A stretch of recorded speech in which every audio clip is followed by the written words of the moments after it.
إن الحمد لله نحمده ونستعينه ونستغفره ونعوذ بالله من شرور أنفسنا ومن سيئات أعمالنا من يهده الله فلا مضل له ومن يضلله فلا هادي له وأشهد أن لا إله إلا الله وحده لا شريك له وأشهد أن محمدا عبده ورسوله فإن أصدق الحديث كتاب الله وخير الهدي هدي محمد صلى الله عليه وسلم وشر الأمور محدثاتها وكل محدثة بدعة وكل بدعة ضلالة وكل ضلالة في النار. أما بعد، أعوذ بالله من الشيطان الرجيم. بسم الله الرحمن الرحيم. قاف القرآن المجيد بل عجبوا أن جاءهم منذر منهم فقال الكافرون هذا شيء عجيب. சர்வ புகழும் அகிலங்கள் அனைத்தையும் படைத்து ஆட்சி செய்து கொண்டிருக்கக்கூடிய எல்லாம் வல்ல அல்லாஹ் சுப்ஹானஹு ஜல்ல ஷானுஹு தஆலா ஒருவனுக்கே சொந்தமானதா. சாந்தியும் சமாதானமும் ஸலவாத்தும் சலாமும் இறுதி தூதர் முஹம்மது ரசூலுல்லாஹி ஸல்லல்லாஹு அலைஹி வஸல்லம் அவர்கள் மீதிலும் அவர்களை பின்பற்றி அவர்களது உத்தம தோழர்கள் தாபீன்கள் தபா தாபீன்கள் ஏனைய எல்லா முஸ்லிம்கள் மீதும் உண்டாவதாக. அல்லாஹும்ம ஸல்லி அலா முஹம்மதின் வ அலா ஆலி முஹம்மத் கமா ஸல்லைத அலா இப்ராஹீம வ அலா ஆலி இப்ராஹீம இன்னக ஹமீதும் மஜீத். அல்லாஹும்ம பாரிக் அலா முஹம்மதின் வ அலா ஆலி முஹம்மத் கமா பாரக்த அலா இப்ராஹீம வ அலா ஆலி இப்ராஹீம இன்னக ஹமீதும் மஜீத்.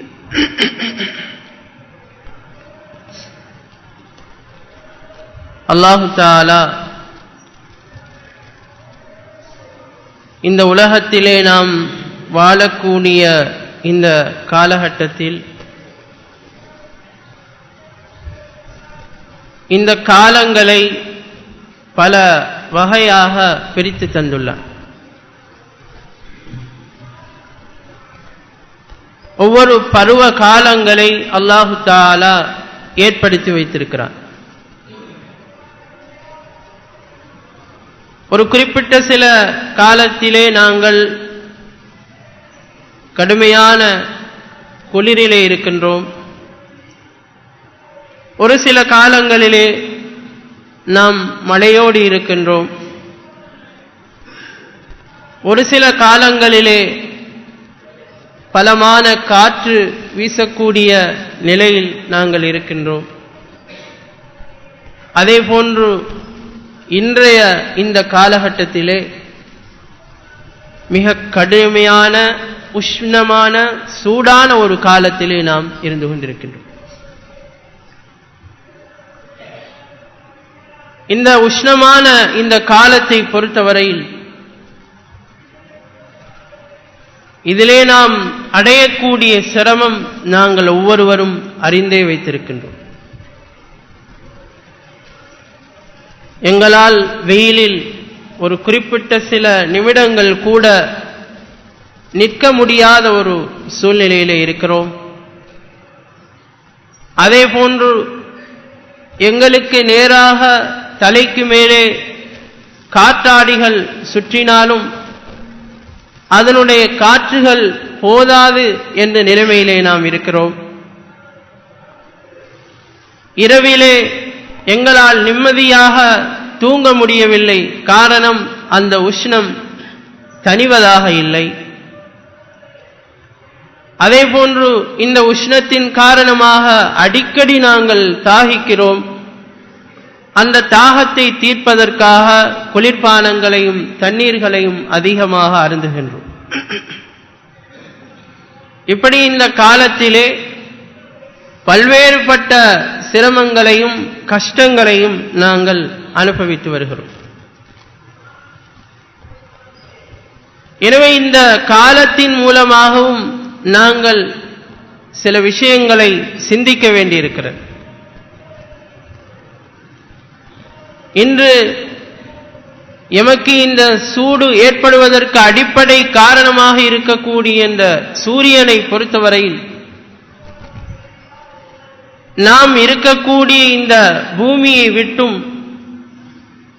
சுமார் 150 மில்லியன் கிலோமீட்டர் தொலைவிலே அது இருந்து கொண்டிருக்கிறது. அதாவது அதனுடைய கணக்கை பொறுத்தவரையில் 1 மில்லியன் என்பது 10 இலட்சம். எனவே 150 மில்லியன் என்பது எவ்வளவு இருக்கும் என்பதை நாங்கள் கணக்கிட்டு பார்க்க வேண்டியிருக்கிறது. அவ்வளவு தூரத்திலே இருந்து கொண்டு சூரியன் கொடுக்கின்ற இந்த வெப்பத்தினால் எவ்வாறான சிரமங்களை நாங்கள் அனுபவிக்கிறோம் என்பதை வைத்து நாங்கள் சில விஷயங்களை சிந்திக்க வேண்டியிருக்கிறது. அதுவும் நாம் வாழக்கூடிய இந்த காலத்தை பொறுத்தவரையில் 2 அல்லது 3 மாதங்கள் கூடினால் இந்த சிரமத்தை நாங்கள் அனுபவிக்க இருக்கிறோம்.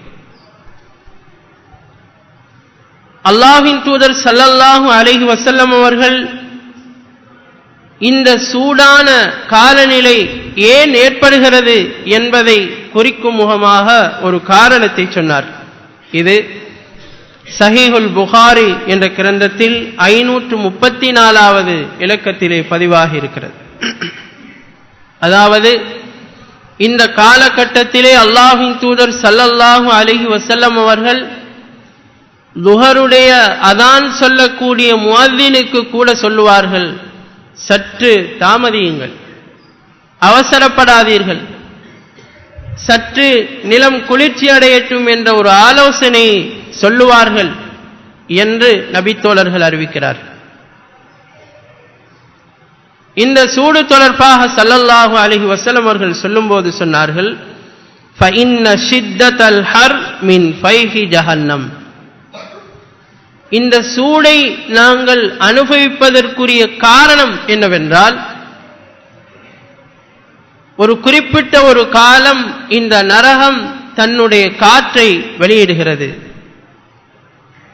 அதனுடைய வெப்ப காற்றை அது வெளியிடுவதன் காரணமாகத்தான் இந்த சூடு எங்களுக்கு ஏற்படுகிறது என்று ஸல்லல்லாஹு அலைஹி வஸல்லம் அவர்கள் சொன்னார்கள்.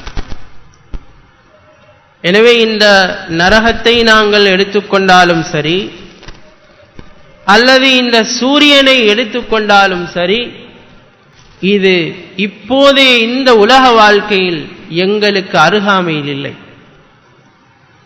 அது மிக மிக மிக தொலைவில், நாங்கள் அடைய முடியாத ஒரு தொலைவிலே அவைகளெல்லாம் இருந்து கொண்டிருக்கின்றன. அதே நேரத்தில் மறுமை நாளை பொறுத்தவரையில் அல்லாஹ்வின் தூதர் ஸல்லல்லாஹு அலைஹி வஸல்லம் அவர்கள் சொல்லக்கூடிய செய்தி, அதே போன்று அல்லாஹு தஆலா சொல்லக்கூடிய விடயங்கள் எல்லாம் இந்த சூரியனும் அதே போன்று இந்த நரகமும் எங்களை நோக்கி எங்களுக்கு மிக அருகாமையிலே வர இருக்கிறது என்பதை நாங்கள் புரிந்து கொள்ள வேண்டும். இதனுடைய ஒரு காட்சிதான் மஹ்ஷர் மைதானத்திலே நாம் காண இருக்கக்கூடிய ஒரு காட்சி.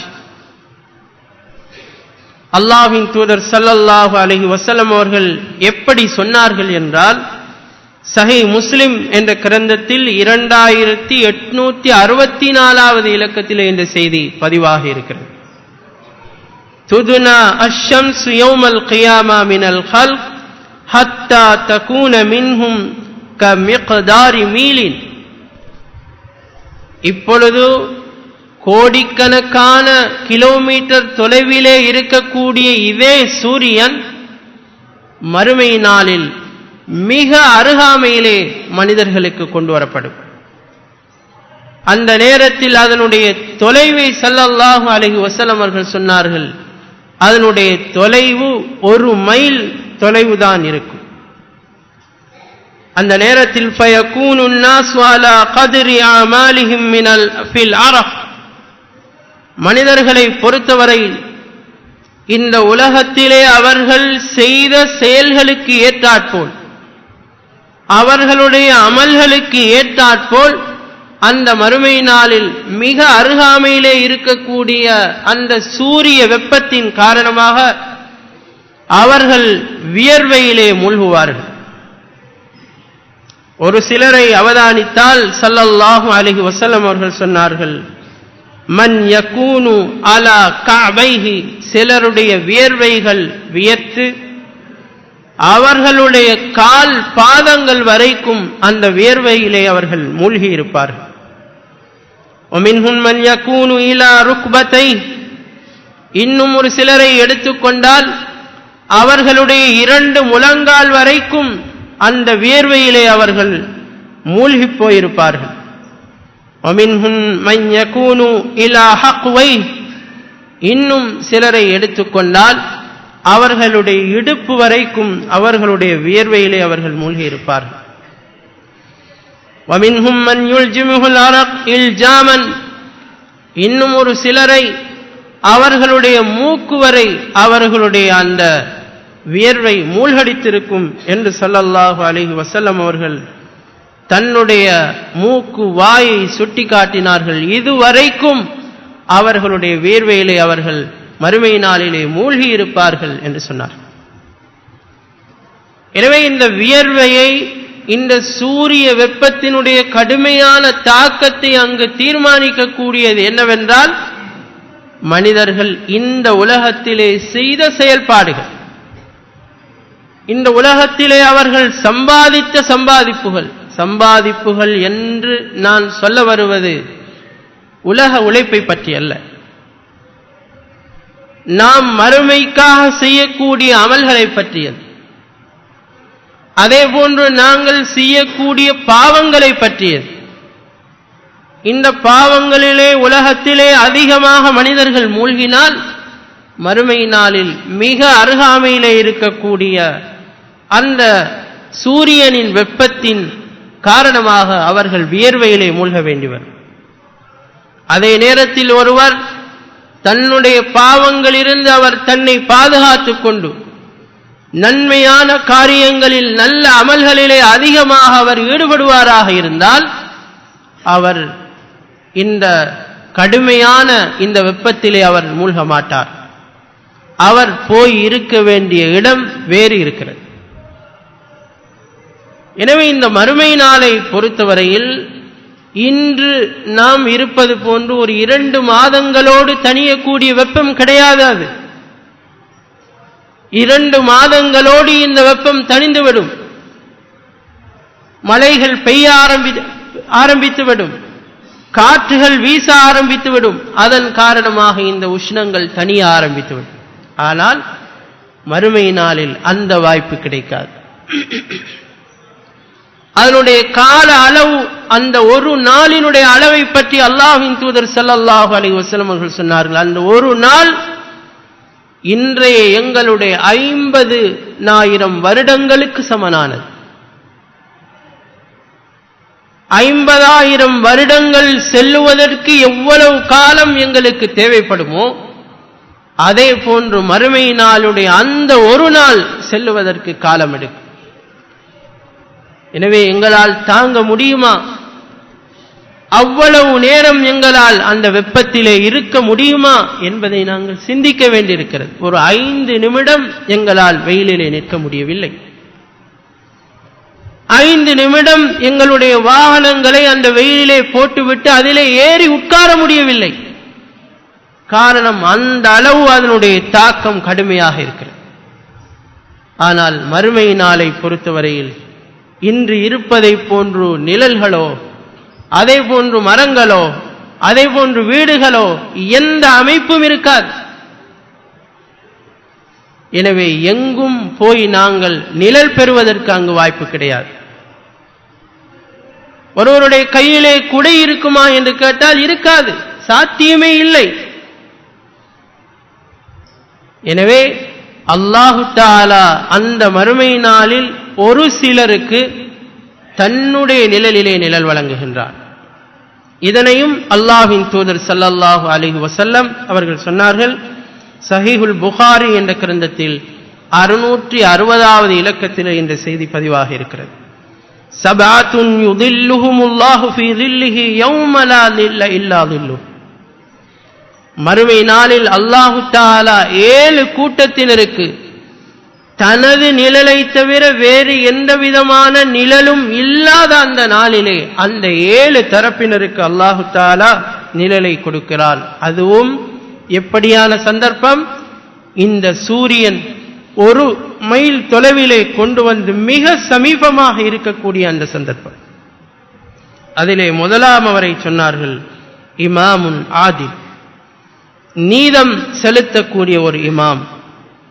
வஷாபுன் நஷா ஃபீ இபாதத்தி ரப்பி, இரண்டாம் அவர் தன்னுடைய வாலிப காலத்தையும் அல்லாஹ்வுடைய கட்டுப்பாட்டிலே கழித்தவர். தன்னுடைய இளமை பராயம் ஆசைகள் நிறைந்த ஒரு பராயம், பல விடயங்களை நோக்கி செல்ல வேண்டும் என்று ஆசைப்படக்கூடிய அந்த நிலைமை.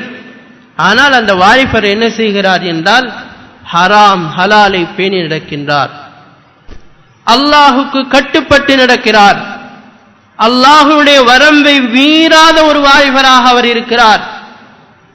அல்லாஹ்வுடைய அழைப்பாளர் தொழுகைக்கு வாருங்கள் என்றால் அதற்கு கட்டுப்பட்டு வரக்கூடிய ஒரு வாலிபராக அவர் இருக்கின்றார். இன்ன பாவத்தை நீ செய்யாதே என்று அவருக்கு வலியுறுத்தப்படுகின்ற பொழுது அதனை தவிர்ந்து நடக்கக்கூடிய ஒரு வாலிபராக அவர் இருக்கிறார் என்றால் அத்தகைய அல்லாஹ்வுடைய கட்டுப்பாட்டிலே வளரக்கூடிய அந்த வாலிபரும் மறுமை நாளில் அல்லாஹ்வுடைய நிழலை பெறக்கூடியவராக இருப்பார். அதே போன்று வரஜுலுன் கல்புஹு முஅல்லகுன் ஃபில் மசாஜித், அதே போன்று ஒரு மனிதரை பொறுத்தவரையில் அவருடைய உள்ளம் பள்ளியோடு தொடர்பு பட்டதாக இருக்கும். பள்ளிக்கு போக வேண்டுமே, ஜமாஅத்தோடு தொழ வேண்டுமே, இன்று சுபஹ் தொழுகைக்கு என்னால் பள்ளிக்கு செல்ல வாய்ப்பு கிடைக்கவில்லையே, இன்று நான் ஒரு பயணம் போனதால் பள்ளியோடு தொடர்பாக எனக்கு சந்தர்ப்பம் கிடைக்கவில்லையே, எனவே நான் பள்ளியோடு அதிகமாக தொடர்பை ஏற்படுத்த வேண்டும் என்று அங்கலாய்த்துக் கொண்டு அதற்காக தன்னுடைய உள்ளத்தை சம்பந்தப்படுத்திக் கொண்டு பள்ளியோடு தன்னுடைய உள்ளத்தை கொழுவி வைத்திருக்கக்கூடிய ஒரு மனிதர். அதே போன்று வரஜுலானி தஹாப்பா ஃபில்லாஹி இஜ்தமா அலைஹி வ தஃபர்ரகா அலைஹி, அதே போன்று ஒரு மனிதர், அதாவது 2 மனிதர்கள், அவர்கள் விரும்புவதும் அல்லாஹுக்காக, அவர்கள் கோபிப்பதும் அல்லாஹுக்காக என்று வைத்துக் கொண்டவர்கள். அல்லாஹுக்காக என்று வந்தால் வேறு பேச்சுக்கு இடமில்லை. இன்று எங்களுடைய கோபதாபங்கள் எதற்காக இருக்கின்றன, எங்களுடைய அன்புகள் எதற்காக இருக்கின்றன என்றால், யாராவது எங்களுக்கு உதவி செய்தால் அல்லது யாரிடத்திலாவது அதிகமான வளங்கள் எங்களுக்கு இருந்தால் அவர் மீது நாங்கள் நட்பு கொள்ள விரும்புகின்றோம். அதே நேரத்தில் யார் எங்களுடைய விடயத்திலே முன்னுரிமை தராமல் இருக்கிறார்களோ, எங்களை புறம் தள்ளுகிறார்களோ அவர்களோடு நாங்கள் கோபிக்கிறோம். இப்படித்தான் எங்களுடைய நட்பு வட்டாரங்கள் எங்களில் அதிகமானவர்களிடத்திலே காணப்படுகின்றன. ஆனால் இஸ்லாம் விரும்புவது அது அல்ல. அல்லாஹ்வுடைய அர்ஷினுடைய நிழலை பெறுவதற்குரிய அடிப்படை அந்த காரணங்களிலே ஒன்று அது அல்ல. அல்லாஹுக்காக விரும்ப வேண்டும். ஒரு முஸ்லிம் இருப்பார், அவரிடத்திலே எந்த விதமான உலக வசதிகளும் கிடையாது, அவரிடத்திலே எந்த விதமான உலக நலவுகளையும் எங்களால் எதிர்பார்க்க முடியாது. ஆனால் அவரிடத்திலே எங்களுக்கு அன்பு இருக்கும்.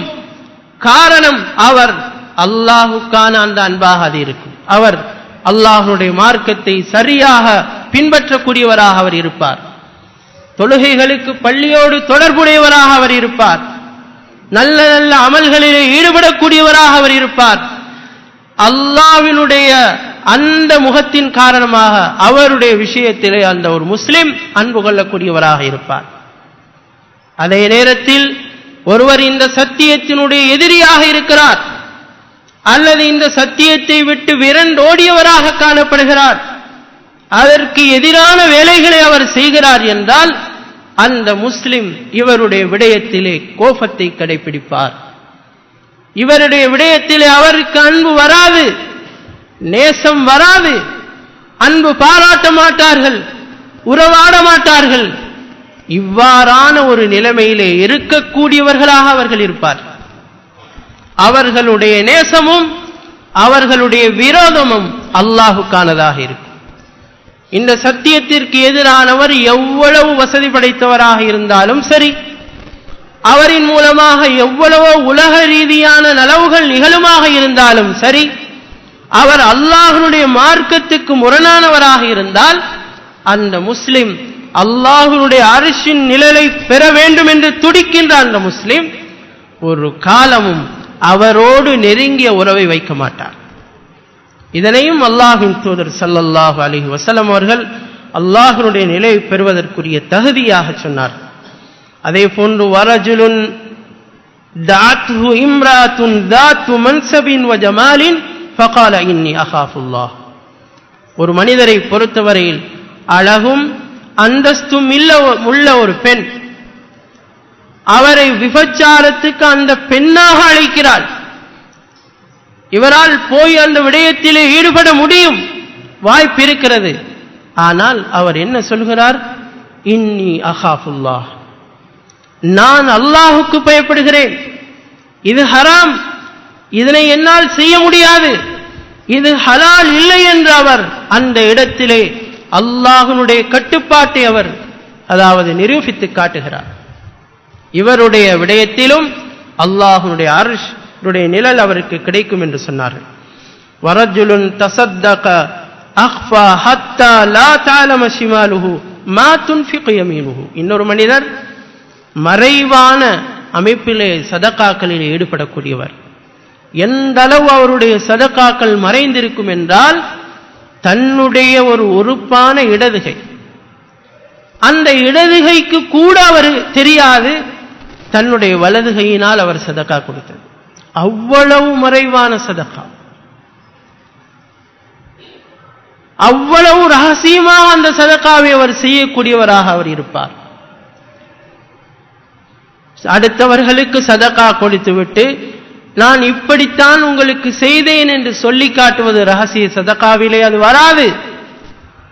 அல்லது ஏதாவது ஒரு விஷயத்தை சாதிக்க வேண்டும் என்பதற்காக உங்களுக்கு நான் இப்படி செய்தேன், எனவே எனக்கு நீங்கள் இந்த சந்தர்ப்பத்திலே உங்களுடைய உதவியை நான் எதிர்பார்க்கிறேன் என்பது அங்கு சதகாவிலே அது வராது.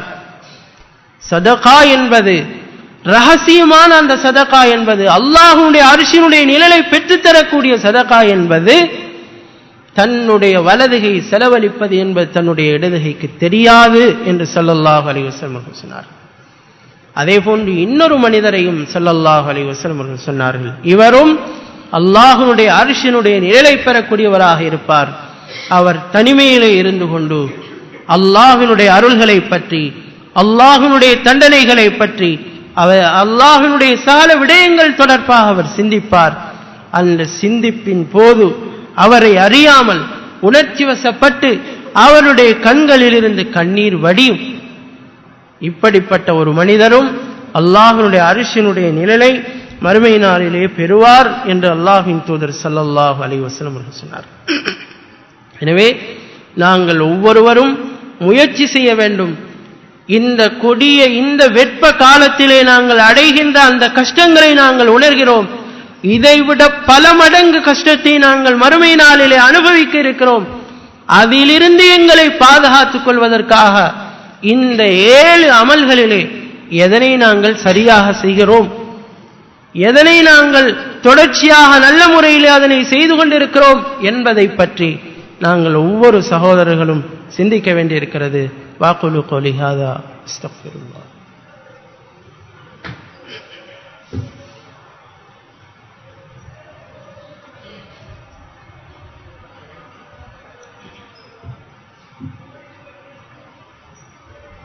அல்ஹம்துலில்லாஹ் வஸ்ஸலாத்து வஸ்ஸலாமு அலா ரசூலில்லாஹ் முஹம்மது இப்னு அப்துல்லாஹ் வ பஅத். அதே போன்று இந்த மஹ்ஷர் மைதானத்திலே அந்த கடுமையான வெப்பநிலையிலே அல்லாஹ்வின் தூதர் ஸல்லல்லாஹு அலைஹி வஸல்லம் அவர்களுக்கு அல்லாஹ் தஆலா ஒரு ஏற்பாட்டை செய்து கொடுத்திருக்கிறான். அதாவது கௌசர் என்ற ஒரு தடாகத்தை அல்லாஹ் தஆலா ஏற்பாடு செய்து வைத்திருக்கிறான். அந்த தடாகத்தை பொறுத்தவரையில் அல்லாஹ்வின் தூதர் ஸல்லல்லாஹு அலைஹி வஸல்லம் அவர்கள் சொன்னார்கள், அதனுடைய நீளம் ஒரு மாத பிரயாண தூரம் அளவுக்கு அதனுடைய நீளம் இருக்கிறது. அதனுடைய பாத்திரங்கள் நட்சத்திரங்களின் எண்ணிக்கை அளவுக்கு அதனுடைய பாத்திரங்கள் இருக்கிறது. அதனுடைய நிறம் பாலை விட வெண்மையானது. அதனுடைய சுவை தேனை விட இனிப்பானது. அதனுடைய மனம் கஸ்தூரியை விட மனமானது என்றெல்லாம் அல்லாஹ்வின் தூதர் ஸல்லல்லாஹு அலைஹி வஸல்லம் அவர்கள் சொன்னார். இந்த ஹவுலுல் கௌசர் என்ற தடாகத்திலே எங்களுக்கு அல்லாஹ்வின் தூதர் ஸல்லல்லாஹு அலைஹி வஸல்லம் அவர்களின் ஊடாக எங்களுக்கு ஒரு பாத்திரத்திலே ஒரு நீர் கிடைக்க வேண்டும். அங்கு வைக்கப்பட்டிருக்கக்கூடிய அந்த குவளைகளின் மூலமாக அல்லாஹ்வின் தூதர் ஸல்லல்லாஹு அலைஹி வஸல்லம் அவர்களுடைய கையினால் எங்களுக்கு நீர் கிடைக்க வேண்டுமாக இருந்தால் இந்த மார்க்கத்திலே புதிய பிதஅத்துகளை உருவாக்கியவர்களாக அல்லது இந்த மார்க்கத்தை விட்டும் அதாவது புறமுதுகு காட்டி சென்றவர்களாக நாங்கள் இருக்கக்கூடாது. அப்படி இருப்போமேயானால் எங்களுக்கு அந்த நீர் கிடைக்காது. அதே நேரத்தில் ஒருவருக்கு அந்த நாளில் அந்த நீர் கிடைக்குமாக இருந்தால் ஸல்லல்லாஹு அலைஹி வஸல்லம் அவர்கள் சொன்னார்கள், என்னதான் உஷ்ணமாக இருந்தாலும் சரி, என்னதான் வெப்பத்திலே அது இருந்தாலும் சரி, ஃபலா யதுமு அபதா, அவருக்கு அந்த நேரத்திலே தாகம் ஏற்படாது என்று ஸல்லல்லாஹு அலைஹி வஸல்லம் அவர்கள் சொன்னார். எனவே மறுமை நாளில் அந்த மஹ்ஷர் மைதானத்தில் அந்த கடுமையான அந்த வெப்பமான அந்த சூழ்நிலையிலே அல்லாஹ்வினுடைய அர்ஷில் நிழல் கிடைக்கக்கூடிய பாக்கியமும் எங்களுக்கு கிடைக்க வேண்டும். அதே போன்று அல்லாஹ்வின் தூதர் ஸல்லல்லாஹு அலைஹி வஸல்லம் அவர்களுடைய அந்த ஹவுலுல் கௌசர் என்ற தடாகத்தினூடாக நீரை பெற்று அதனுடைய அந்த பானத்தை பெற்று தாகத்தை தீர்க்கக்கூடிய ஒரு பாக்கியத்தையும் அல்லாஹ் தஆலா எங்கள் ஒவ்வொருவருக்கும் தர வேண்டும். எனவே எங்களுடைய இந்த எதிர்பார்ப்பு என்னவென்றால், எங்கள் ஒவ்வொருவருடைய இலட்சியம் என்னவென்றால், அல்லாஹ்வினுடைய தண்டனையில் ஒரு சிறிய அளவு கூட எங்களை வந்தடைந்து விடக்கூடாது. அதை நாங்கள் எதிர்பார்க்க கூடாது. சிறிய ஒரு தண்டனை கிடைத்ததற்கு பிறகு நாங்கள் எப்படியாவது சுவனத்திற்கு போகலாம் தானே என்று நினைத்துக் கொண்டு சில பாவங்களிலே நாங்கள் சர்வசாதாரணமாக ஈடுபடக்கூடாது. இந்த மனிதர்களிலே ஒரு சிலர் அப்படியும் யோசிக்கிறார். எப்படியோ ஏதோ ஒரு காலத்திலே சுவனம் போகலாம் தானே என்பது அவர்களுடைய சிந்தனை. இந்த சிந்தனை அவர்களுக்கு கொடுப்பது யார்? ஷைத்தான். ஆனால் ஒரு முஸ்லிமை பொறுத்தவரையில் அவருடைய முழுக்க அவருடைய சிந்தனை எப்படி இருக்க வேண்டும் என்றால், நான் அல்லாஹ்வினுடைய தண்டனையில் ஒரு சிறிய ஒரு தண்டனையை கூட நான் அனுபவிக்க கூடாது, அந்த சந்தர்ப்பம் எனக்கு ஏற்பட்டுவிடக் கூடாது, அதனை என்னால் தாங்க முடியாது என்கின்ற அந்த உணர்வின் அடிப்படையிலே செயலாற்றக்கூடியவர்களாக ஒவ்வொரு முஸ்லிமும் இருக்க வேண்டும். எனவே மஹ்ஷர் மைதானத்தில் இந்த வெப்பத்தினுடைய தாக்கம் எப்படி இருக்கிறது என்பதை நாங்கள் அறிந்து கொண்டோம். எனவே இந்த இன்றைய வெப்பத்திற்கு அடிப்படை காரணமாக இருக்கக்கூடிய அந்த நரகத்தினுடைய வெப்ப காற்று இன்னொரு சந்தர்ப்பத்திலே எங்களுக்கு கிடைக்க இருக்கிறது. அதை பற்றியும் நாங்கள் சிந்திக்க வேண்டியிருக்கிறது. அது என்ன சந்தர்ப்பம்? மன்னரை வாழ்க்கை, கபருடைய வாழ்க்கை. இந்த வாழ்க்கையை பொறுத்தவரையில் அந்த வாழ்க்கையிலே ஒரு முஸ்லிம் கேட்கப்படக்கூடிய கேள்விகளுக்கு சரியாக பதில் சொல்லிவிட்டால் அந்த பதில் எப்பொழுது அவரிடத்திலே சாத்தியப்படும் என்றால், அல்லாஹும் அவருடைய தூதர் ஸல்லல்லாஹு அலைஹி வஸல்லம் அவர்களும் சொல்லி இருப்பதன் பிரகாரம் தன்னுடைய வாழ்க்கையை கொண்டு சென்றால் மட்டுமே அந்த நேரத்திலே பதில் சொல்ல முடியும் அவரால். அப்படி அவர் சரியான முறையிலே பதில் சொல்லிவிட்டால் அல்லாஹு தஆலாவினுடைய ஒரு அழைப்பாளர் அழைப்பு விடுப்பார். இதனை ஸல்லல்லாஹு அலைஹி வஸல்லம் அவர்கள் சொன்னார்கள். முஸ்னத் அஹ்மத் என்ற கிரந்தத்திலே இந்த செய்தி பதிவாக இருக்கிறது. அந்த அழைப்பாளர் அழைப்பு விடுத்து அந்த மன்னரையிலே இருக்கக்கூடிய மலக்குகளுக்கு கட்டளையிடுவார். எப்படி? இவருக்கு சுவனத்தினுடைய அந்த வாயில்களை திறந்து விடுங்கள், அந்த சுவனத்தினுடைய குளிர் காற்று, சாந்தமான காற்று, அந்த நறுமணம் அவருக்கு வந்து வீசட்டும். சுவனத்தினுடைய விரிப்புகளை அவருக்கு கொடுங்கள். அவர் புது மாப்பிள்ளையை போன்று நிம்மதியாக அவர் உறங்கட்டும் என்று அந்த மலக்கு அழைப்பு கொடுப்பார். அதே நேரத்தில் அல்லாஹ்வினுடைய விடயத்திலே கணக்கெடுக்காமல் இருக்கக்கூடியவர்களை பொறுத்தவரையில், அவனுடைய தூதர் ஸல்லல்லாஹு அலைஹி வஸல்லம் அவர்களுடைய கட்டளை விஷயத்திலே புறம் தள்ளக்கூடியவர்களை பொறுத்தவரையில் அவர்களால் இந்த பாக்கியத்தை பெற முடியாது. அல்லாஹ் பாதுகாக்க வேண்டும். இன்று சமீபத்திலே சந்தித்த ஒரு மனிதர், ஒரு சகோதரர் சொன்னார், எமது சமூகத்தில் சுமார் 70% தாடியை வெட்டி கொண்டிருக்கிறார்கள் என்று சொன்னார். ஒரு சில சகோதரர்கள் அவதானித்திருக்கிறார்கள். இன்று காணப்படக்கூடிய வாலிபர்களிலும் சரி, அதே போன்று வயது வந்த முதியவர்களிடத்திலும் சரி, நரைமுடி வந்தவர்களிடத்திலும் சரி, பேரப்பிள்ளையை கண்டவர்களிடத்திலும் சரி, இந்த தாடி வெட்டுகின்ற இந்த பழக்கம் அவர்களிடத்தில் இருக்கிறது, தொடர்ந்து இருந்து கொண்டிருக்கிறது. அல்லாஹ்வின் தூதர் ஸல்லல்லாஹு அலைஹி வஸல்லம் அவர்கள் சொன்னது போன்று தாடிக்கு மன்னிப்பு கொடுங்கள் என்று ஸல்லல்லாஹு அலைஹி வஸல்லம் அவர்கள் சொன்னார்களே, அந்த நடைமுறையை இவர்களால் காண முடியவில்லை. அதனை வெட்டி வீழ்த்துகிறார்கள். அதனை ஒரு கடமையை போன்றவர்கள் செய்கிறார்கள்.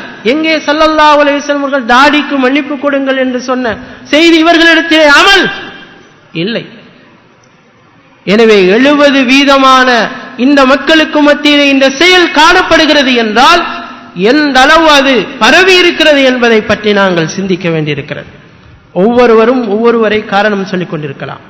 அவர் செய்கிறார் நான் செய்கிறேன், இவர் செய்கிறார் நான் செய்கிறேன், அவர் செய்கிறார் இவர் செய்கிறார். இதெல்லாம் அல்லாஹ்விடத்திலே காரணம் சொல்வதற்கு எடுபடாது. தூக்கி வீசி விடுவான் அல்லாஹு தஆலா இந்த காரணத்தை. ஒன்றுக்கும் உதவாத காரணம். இன்று எவ்வளவோ அந்நிய மக்கள் வாழக்கூடிய சூழ்நிலையிலே எத்தனையோ மக்கள் இந்த நடைமுறை சரியாக பின்பற்றக்கூடியவர்களாக இருக்கிறார்கள். பார்க்கிறோமா இல்லையா? அந்நிய மக்கள் சூழ்ந்து வாழ்கிறார்கள். அவர்களுடைய தாடியை பார்த்தால் பூர்த்தியாக இருக்கிறது, அடர்த்தியாக இருக்கிறது. தாடிக்கு மருதோண்டி இடுகிறார்கள். அந்த சுன்னாக்களை சரியாக நிறைவேற்றுவதற்கு அவர்கள் முயற்சி செய்கிறார்கள். ஆனால் எந்த சூழல் பிரச்சனையும் இல்லை. யாரும் தண்டிக்க மாட்டார்கள், யாரும் தட்டி கேட்க மாட்டார்கள், யாரும் நிர்பந்திக்க மாட்டார்கள். இப்படி இருந்தும் ஒரு சிலர் இந்த வேலைகளில் ஈடுபடுகிறார்கள் என்றால், நான் அல்லாஹ்வின் தூதர் ஸல்லல்லாஹு அலைஹி வஸல்லம் அவர்களை பின்பற்றினேன், அல்லாஹ்வின் தூதர் தான் என்னுடைய தூதர் என்று அவருக்கு அந்த மன்னரையில் பதில் சொல்ல முடியாது. வாய் வராது. சரியாக நடைமுறை படித்தினால் தானே அந்த பதில் வரும். எனவே இந்த விடயத்திலே ஒவ்வொரு மனிதரும் எச்சரிக்கையாக இருந்து கொள்ள வேண்டும். எனவே அந்த அல்லாஹுக்கு கட்டுப்படாமல் சரியான முறையிலே கேட்கப்படக்கூடிய கேள்விகளுக்கு பதில் சொல்லாமல் இருக்கக்கூடிய அந்த மனிதர் விடயத்திலே அல்லாஹ்வுடைய அழைப்பாளர் மன்னரைக்கு அழைப்பு கொடுப்பார். எப்படி? இவர் பொய் சொல்லுகிறார், இவர் அல்லாஹ்வுடைய வேத வசனங்களை பொய்ப்பித்து வாழ்ந்திருக்கிறார், எனவே நரகத்தினுடைய வாயிலை இவருக்கு திறந்து விடுங்கள், நரகத்தினுடைய வெப்ப காற்று இவருக்கு வீசட்டும், நரகத்தினுடைய விரிப்பை இவருக்கு விரித்து விடுங்கள், அதிலே அவர் நிம்மதி இல்லாமல் இருக்கட்டும், அவருடைய கபர்களை நெருக்குங்கள். எந்த அளவு அந்த நெருக்கம் காணப்படும்? ஒரு விலா எலும்பு இன்னொரு பக்கத்திலே உள்ள விலா எலும்போடு கொழுவிக்கொள்ளும், அதனோடு அது சொருகிக் கொள்ளும். அந்த அளவுக்கு அதனுடைய நெருக்கம் அதிகமாக காணப்படும். எனவே இதற்கு தகுதியானவர்களாக நாங்கள் இருந்தால், குடும்பத்தை விட்டும் சொத்துக்களை விட்டும் தனியே வாடிக்கொண்டிருக்கக்கூடிய எங்களுக்கு அந்த நேரத்தில் உதவிக்கரம் நீட்டுவது யார் என்பதை பற்றி சகோதரர்களாகிய ஒவ்வொருவரும் நாங்கள் சிந்திக்க கடமைப்பட்டிருக்கிறோம். எனவே அந்த வெப்ப காற்றிலே இருக்கின்ற பொழுது புது மாப்பிள்ளை போன்று தூங்க முடியுமா? நிம்மதியாக தூக்கத்தை செய்ய முடியுமா? அதற்குரிய வாய்ப்பு இருக்கிறதா? இன்றுள்ள உஷ்ணத்தை பார்க்கிறோம். இந்த உஷ்ணத்தின் காரணமாக ஃபேன் இல்லாமல் எங்களால் தூங்க முடியவில்லை, நிம்மதியான தூக்கம் கிடையாது. இதைவிட கடுமையான வெப்பம்தான் நரகத்தினுடைய அந்த வெப்பம். எங்களால் தூங்க முடியாது, நிம்மதியாக அந்த மண்ணறையிலே வாழ முடியாது. வருடத்திலே 2 மாதம் இந்த துன்பத்தை அனுபவிக்கிறோம் என்றால் நாங்கள் மண்ணறையிலே மறுமை நாள் வரைக்கும் இந்த தண்டனை அனுபவிக்க வேண்டி வரும். எத்தனை வருடங்கள் போகும்? அபூபக்கர் ரலியல்லாஹு அன்ஹு 1400 வருடங்களாக மண்ணறையிலே வாழ்கிறார்கள். நபி ஸல்லல்லாஹு அலைஹி வஸல்லம் அவர்கள் 1400 வருடங்களாக மண்ணறையிலே வாழ்கிறார்கள். அதற்கு பின்னால் வந்தவர்கள் ஆயிரக்கணக்கான வருடங்களாக வாழ்கிறார்கள். எங்களுடைய சிறிய பராயத்திலே மரணித்தவர்கள் 20-30 வருடங்களாக இன்னும் மண்ணறையிலே வாழ்ந்து கொண்டிருக்கிறார்கள். நாங்கள் பார்க்கிறோமா இல்லையா? எனவே இந்த தண்டனைகளை எல்லாம் எங்களால் தாங்க முடியாது. என்னதான் நாம் வீராப்பு பேசினாலும் சரி, என்னதான் இந்த உலகத்திலே உள்ள சில இன்பங்களின் காரணமாக நாங்கள் அதனை மறந்தாலும் சரி, ஒரு அல்லாஹ்வை அஞ்சக்கூடிய ஒரு விசுவாசி, அல்லாஹ்வை பயப்படக்கூடிய ஒரு விசுவாசி, அல்லாஹ்வுடைய தண்டனை அஞ்சக்கூடிய ஒரு விசுவாசி ஒரு காலமும் இந்த விஷயங்களை அவர் மறக்கவே மாட்டார். அது மறக்க விடாது என்பதை ஒவ்வொரு சகோதரர்களும் சிந்தித்துக் கொள்ளுங்கள். அல்லாஹு தஆலா அவனுடைய இந்த கடுமையான தண்டனைகள் ஒரு சிறிய அளவு கூட எங்களுக்கு ஏற்படாமல் பாதுகாக்க வேண்டும். வகுலு கௌலி ஹாதா அஸ்தக்ஃபிருல்லாஹ்.